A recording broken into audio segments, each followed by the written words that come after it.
What's up, everybody? Welcome back to the Tears Take. I am reviewing the Real Housewives of Miami Season 7, Episode 1.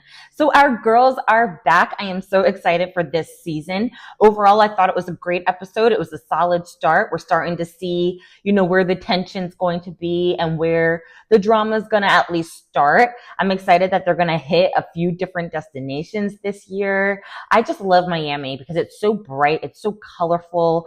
It's so rich.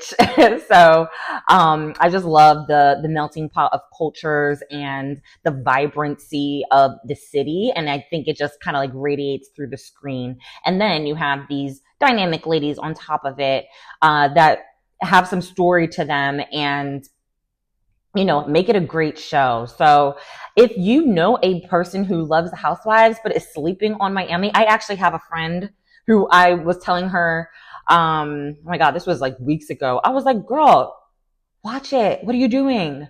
So if you have a friend who is into Housewives, but for some reason is sleeping on Miami, get on top of them and tell them to start watching, because there's no reason why Beverly Hills is pulling in more viewers.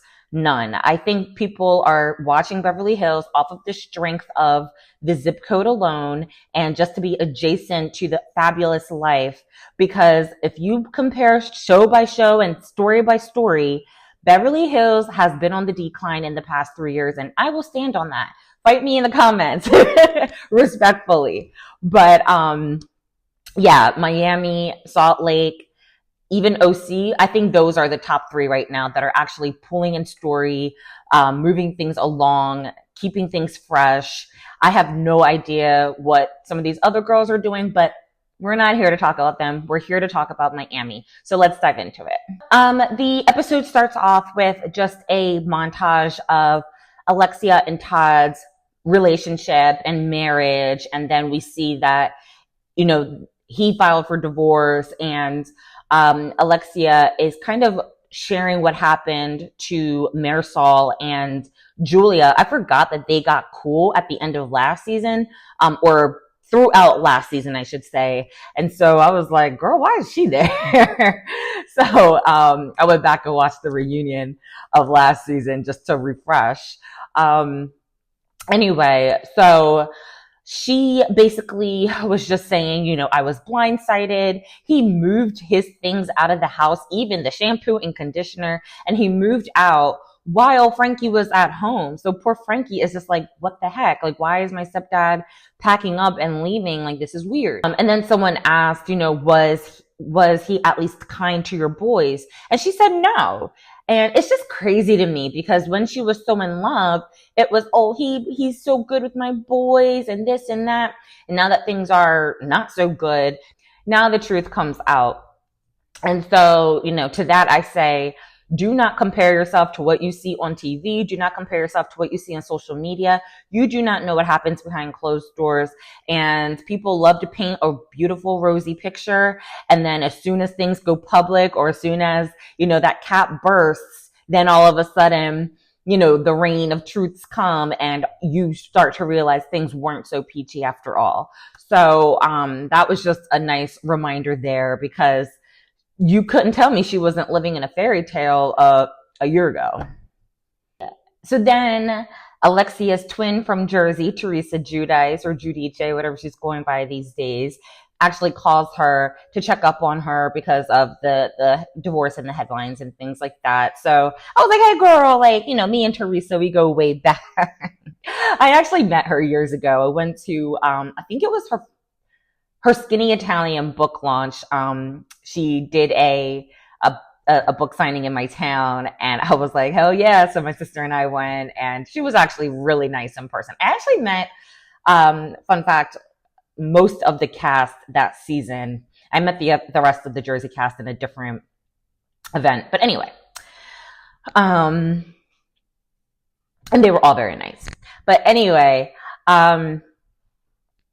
so then we see a scene of Alexia sitting down with the rest of the cast and sharing, how she's feeling. And obviously she's sad and she was blindsided, and just kind of repeating what she was saying earlier, but to the broader group of the cast.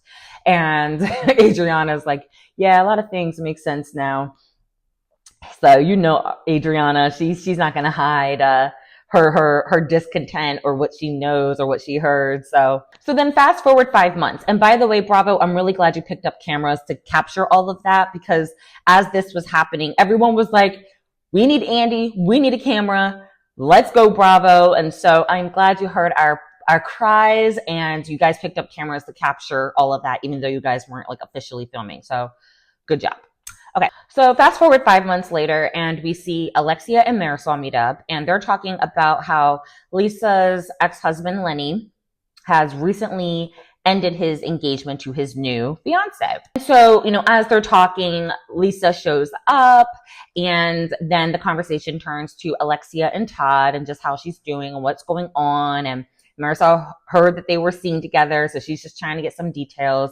And Alexia's pretty much like, you know, I still love him. It's so hard to not be with him and not talk to him. And so it seems like they're kind of in a situationship right now from what I'm gathering. It doesn't seem like they have officially reconciled, but a little bit later she talks about how they haven't officially they haven't acknowledged the divorce. So they're really just kind of hanging out, going on dates. They're probably, you know, sleeping with each other, and they're in a married situationship in response to Alexia kind of just like, oh yeah, we're kind of seeing each other, we're kind of not, da, da, da. And Marisol was like, you know, sometimes what's good for the whole is not good for the soul. I said, truer words have never been spoken. I'm not the biggest fan of Marisol, but that was funny.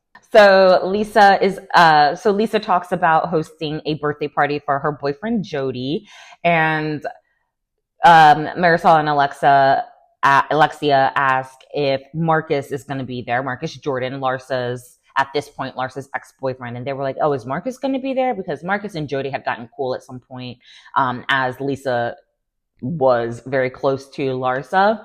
And so they were like, well, is he going to be there? Because Larsa broke up with him. Things got ugly. So they just want to know if he's going to be there. And so Lisa says no, that, you know, they didn't invite Marcus. They have a big issue. And I was like, oh, girl, what happened? And she was like, oh, Larsa got mad that Jody ended up taking a picture with Marcus. They ran into each other while they were out, took a picture and posted it. And Larsa didn't like it. So at first, when I heard this, I was like, oh, no, here we go. Like, you cannot be serious. We're fighting over Instagram. Like, am I correct in that? But there is more to the story, so I'm glad I continued listening on. After the Instagram post went up, Larsa saw it. She went crazy. She starts texting Lisa, you know, how about I go hang out with Lenny? Larsa loves a tit for tat. That is her middle name. And she's like, how about I go hang out with her? And she just kind of like started barraging Lisa with mean texts. And I was like, oh, girl, like, not over Marcus. So during this conversation, Alexia and Marisol actually seemed to be on Larsa's side. And they were kind of like, well, girl, why are you still following Marcus? Like, we unfollowed him. You know, we need to have Larsa's back. Like, what are you doing? And Lisa's really whatever about it. She was just like, look, I didn't do anything wrong. I don't know what her problem is. She's kind of like on that energy, right? So then we check in with Julia, and the way I cried in this scene, because we know that Julia has had,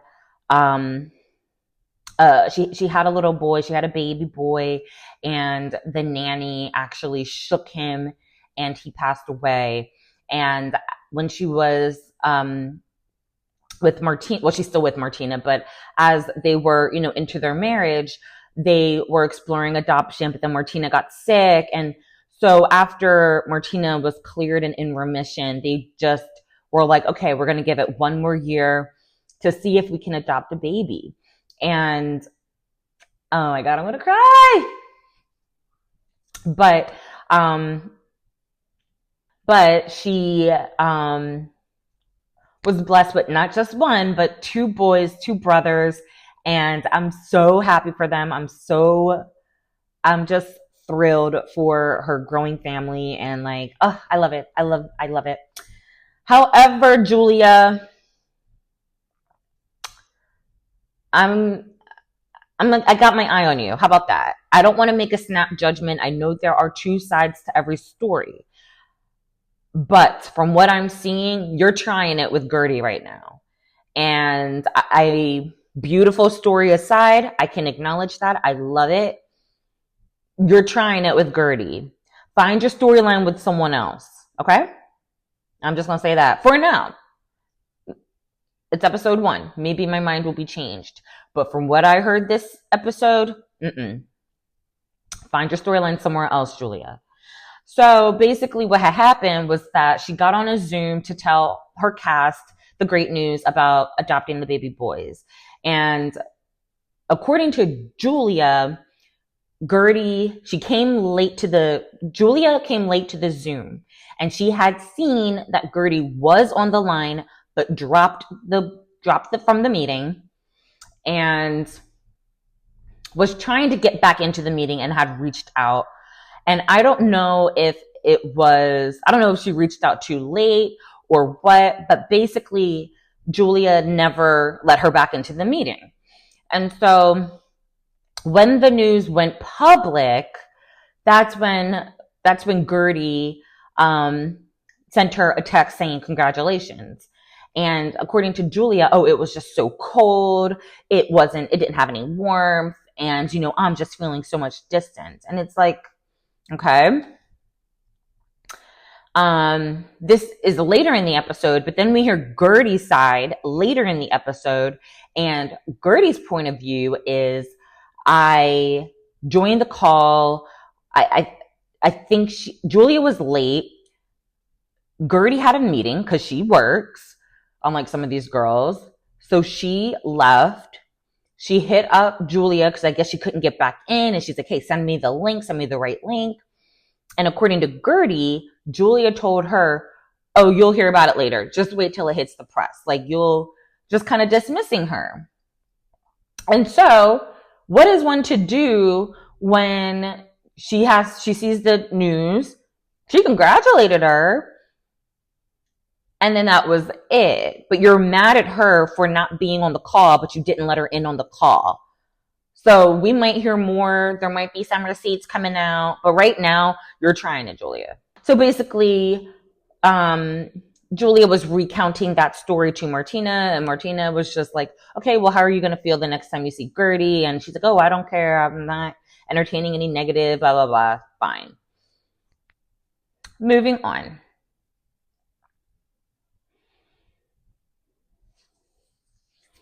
So then we see Lisa. She is in a 6,000 square foot, 6-bedroom condo. Do we call it a condo? I don't know. High rise. I don't know. Fabulous property. $32,000 a month. I'm like, it's crazy to me that she's dropping someone's salary on rent. It's insane. Basically, she's just checking in. And she's just adjusting to having her kids on like an on-off schedule and not having them full time. And that's gotta be like, ugh. But, it's something she's adjusting to. She sits down with Jody to talk about his birthday and not a whole lot else. So we can move on. So then we check in with Larsa, and Larsa's mom is visiting and cooking. And I love when they show pictures of Larsa's old face. It's not that it's ugly. Like, she was always very pretty. But it's just funny because it's so different. And I don't know. How do you change your whole face? Whatever. That's beside the point. So, her mom's coming to visit. That's great. Cooking. That's even better. And they start talking about Marcus and Larsa. I think they were only together a year. The way that they were acting, you would have thought they were married for 10 years. They've only been together a year. And she said it was kind of volatile, up and down, back and forth. And she said it was actually her kids who encouraged her to just get off the ride. It's been too much back and forth. Just finally end it. And so she did. And she's just having a hard time with it. He actually just went crazy after they broke up, and he is texting her crazy things, liking mean posts about her, just doing the most, like being really immature. On top of that, we're seeing him in the headlines with the booger sugar. And so that's really embarrassing for Larsa. And so she's just dealing with all of that right now. So then we check back in with Lisa. She's talking about the whole issue with Larsa. And Lisa's point of view on this is, Larsa and Marcus are always back and forth. They're always on and off. So I'm not about to cut him off and hate him just for you guys to get back together next month. And then it's awkward between us. And so I can see where she's coming from. I just don't ever want to have to deal with that in my 40s, 50s. Like, that seems like a younger person's problem. Luckily, I don't deal with anybody like that now. And I just hope I never have to, because just count me out. I don't have the energy. I don't. So, I mean, that's perfectly understandable though. And so I'm not mad at Lisa for that either. I see both sides. I think I might be Team Larsa though on this, just because of some of the other things that were revealed. And I hate saying that, but it's true. So then we have a quick check-in with our Haitian queens, Guerdy and Kiki. And Guerdy is just kind of talking about dealing with the ramifications of the chemotherapy and the different surgeries that she had as she was dealing with her cancer diagnosis last year. And it just kind of, it kind of opened my eyes to that. I didn't know there were so many things kind of still left and lingering that people still had to deal with. So that was actually a learning lesson for me. So I'm glad that she's kind of still taking us through that journey, so that people like me can learn about it and be more sensitive to it. Kiki, somehow the conversation gets to Kiki and like how she can access yachts, and she dated somebody who like owns yachts or owns like a fleet of yachts or something like that. Basically, she has the hookup. She dated some guy. They're still cool. He still lets her access yachts whenever she wants. I said, yes, ma'am. Yes, ma'am, Kiki. I love it. You're fabulous. Kiki shares that she just moved in to a new home. Her son started college. Like, how does she have a son old enough in college? That's absolutely insane. And she is no longer with her boyfriend, who she had talked about in last season's reunion. So hopefully she finds someone. Hopefully she is on a yacht somewhere and she meets someone and sparks fly. So I have hope, Kiki. Then Adriana is there with Kiki and Guerdy, and Guerdy brings up Todd and Alexia. And Adriana says, oh, I'm going to support her. You know, I'm going to just be there for her. And Kiki and Guerdy were gagged. They were not expecting her to just have such a mature response. That's how you know you're messy, when you actually say something nice and people are like, what? So then we see a scene with Alexia and Larsa, and, you know, she briefly talks about her situationship with Todd, and this is the part where she's saying like, oh, we don't really talk about the divorce. We're just like hanging out. We're spending time together. I said, okay, girl, go off. Larsa's telling her to keep her guard up though, which is good. And Alexia seems hopeful that they will reconcile. And I'm like, well, girl, which one is it? Is he the guy that mistreats your sons and blindsides you with a divorce? Or are you hopeful you can reconcile? I don't know. Seems a little pick-me-ish, if you ask me. I want you to want better for yourself. So then Alexia asked Larsa, how did she know when it was time to walk away? And Larsa pretty much said, you know, there were like paparazzi photos. Like, there were just a lot of red flags throughout the relationship. Early on, there were paparazzi photos of him with someone else. He's just done a lot of hurtful things over the period of them dating. And basically, like, kind of the main thing, and what had made me kind of side-eye Lisa a little bit, is that after they broke up, not only was he like liking mean things and, you know, kind of doing that immature stuff, but he was texting her like threatening text saying like, oh, I'm going to get you back when you least expect it. I don't care if it hurts your family. I was like, do we need to get a restraining order? He sounds crazy. MJ, get your son. Larsa says that she testified under oath for Lisa as she was going through her divorce proceedings and just kind of like vouching for her on different things. And it's like, you can't like unfollow my ex. Like, I went to court for you. I'm there for you, but you can't like stand by my side on this. And I was like, gosh darn, am I on Larsa's side? Oh Lord. This was a week. First I was understanding Brit's point of view from Atlanta, and now I'm understanding Larsa Pippen. Ciao.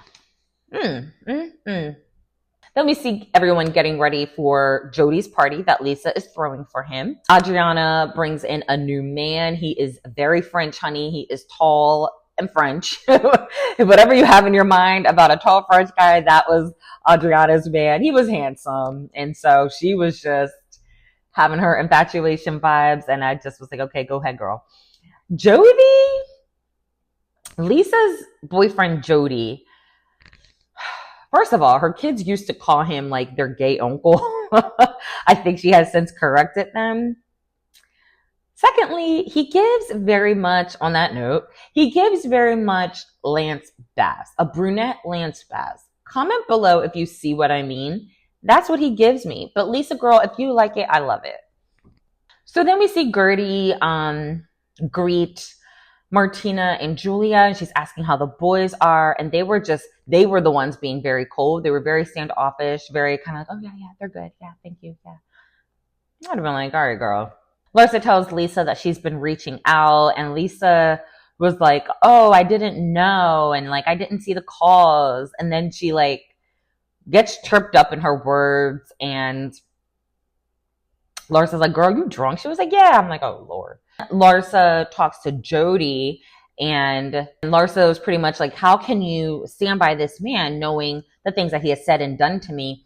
And Jody's like, oh, I didn't see anything. I didn't know. Men love to act oblivious. And Larsa pretty much just thinks that Jody's a kiss ass and that he is just enamored by Marcus's last name. And so he's just trying to hang on to that. And that could be true. Could be true. It could be that he's just not putting that much stock into what's happening. And he's probably like, oh, he's a cool guy. He didn't do anything to me, so we good. Who knows? I don't care enough to dive into it, but I'm sure it's going to play out more, so we'll see. Adriana and her man are basically having sex on the couch. That's why I was like, girl, go ahead, you're good. And so Guerdy, as the group is kind of sitting around, Guerdy expresses to Julia and Martina, like, hey, I feel like I'm on the outs. I'm trying to, talk to you and congratulate you, and you're seeming really distant. And then in the confessional, that's when we hear Guerdy's side of the story of how she had an appointment. She tried to get the link, and that's when they were like, oh, you just wait till, the article comes out. So then Lisa and Larsa get into it. So Lisa was just kind of like, hey, I'm feeling good. I'm celebrating life. Things are good finally. And Larsa was like, okay, well, that's great that things are good. But when things were bad, remember who was there for you, AKA people like me who were vouching for you in court as you were going up against your ex. So they start arguing. They start going back and forth. And Larsa was like, look, Jody and Marcus are not even that close. Matter of fact, Marcus thinks that Jody's cheap. Larsa will throw in an insult like nobody's business. So Lisa tells Larsa, girl, it's not my fault that, like, don't get mad at me for what I didn't know. I didn't know you were going through all these things. I didn't know the ups and downs of your relationship. So, basically, like, she didn't, like, you weren't that open with me about your relationship. So how can you expect me to know and be there for you? Because I didn't know it was that bad. And Larsa was like, well, it's the same thing it's the same thing as you and Lenny. Like, I'm sure there are things that happened in your marriage that you didn't tell us all. It's the same thing. You just kind of keep things behind closed doors. And Lisa was like, well, that was a 15-year marriage. And I got left with 2 kids. And Larsa was like, okay. And I got left out of my marriage with 4 kids. And Lisa said, yeah, but you left your husband. And Larsa said, well, you had girls in your hot tub. Basically, like, girl, you up here flaunting temptation around your man all crazy. So why are you surprised that he strayed? Oh, Larsa's diabolical. She's diabolical. So then Alexia chimes in. As you know, this all could have been avoided if Lisa picked up the phone, but she never does. So that might be that's like the second time that someone said that she's not the best with communication. So that may be a theme this season. She's very self-centered. She's very, very, very self-centered. I noticed that last season because you thought, like, one would think that she was the only person in the world to ever get divorced with kids. And while it's devastating, I'm sure, she was just so oblivious to the things around her, and everything was just me, I.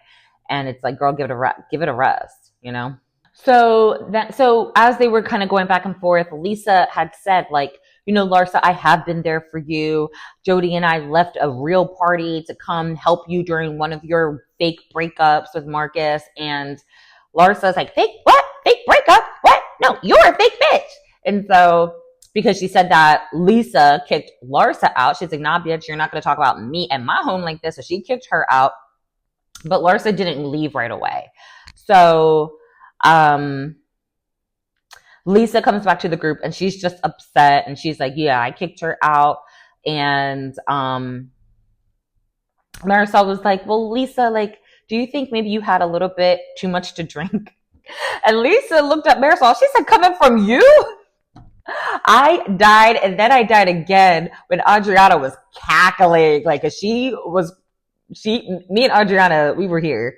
So, because Marisol, you don't need to talk about nobody's drinking when you make drinking your entire personality, and it's not cute. Lisa's crying in the bathroom with Kiki, and Kiki said that she was ugly crying. So, you know, maybe it was real. To me, it didn't come off as real, but Kiki was with her, and it seemed real to Kiki. Larsa comes back to the group and gets into it again with Lisa, and then Lisa kicks her out again, and Larsa leaves, and they all sing happy birthday to Jody, and that was it. So I thought it was a very, very solid episode, a great start. I can't wait for the next one. I love that it comes on Wednesday nights, because that is the night that Love Island doesn't air. Comment below if y'all are watching Love Island. I need someone to talk to about it with. So, like, I am here for all the Love Island fans. So anyway, let me know below, how did you rate this episode? Are you excited? Was it a solid episode for you? Do you have any friends who are sleeping on this franchise? Like, what do we need to do to get these numbers up? Let me know. But as always, I really appreciate you rocking with me. Please give me a like, a subscribe. Please share my review with a friend, share my channel with a friend.